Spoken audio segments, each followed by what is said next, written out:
واللہ ما طلعت شمس ولا غربت. دوسرا بندہ جو ہے اس نے اپنا عمل پیش کیا. اس نے کہا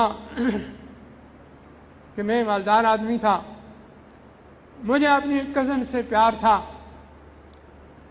میں نے بہت دفعہ اپنی جو ہے وہ خود غرضی پیش کی، لیکن وہ عفیفہ اور پاک دامنہ بچی تھی، وہ ہمیشہ جو ہے وہ بچ کے رہی. حالات وقت کے تبدیل ہوئے، وہ کاٹ سالی ہو گئی، وہ لوگ فاقے میں چلے گئے. میری کزن میرے پاس آئی اور اس نے کہا کہ ہم بہت تکلیف میں ہیں، فاقے میں ہیں، ہمارے ساتھ مدد کرو. میں نے اپنی بات دہرائی، مجبور حالات کی مجبوری میں وہ راضی ہو گئی. میں نے کچھ مال دے دیا، لیکن عین موقع پر اس نے کہا اے اللہ کے بندے، اللہ سے ڈر، میری عزت کو خراب نہ کر.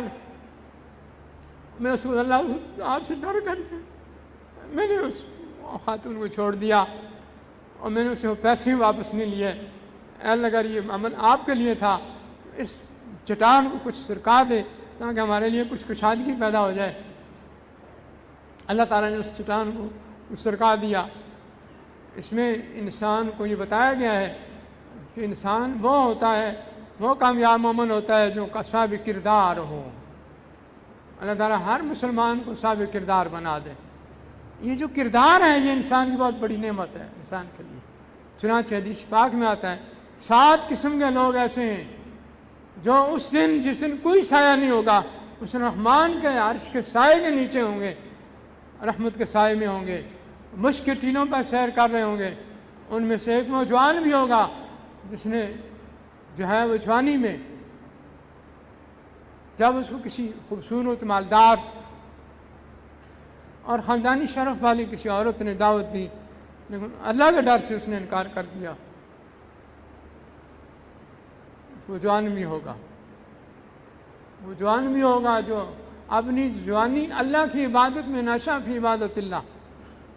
وہ شخص بھی ہوگا جس نے اپنے دائیں ہاتھ سے دیا اور بائیں ہاتھ کو پتہ نہیں چلا اس نے اللہ کی راہ میں کیا خرچ کیا.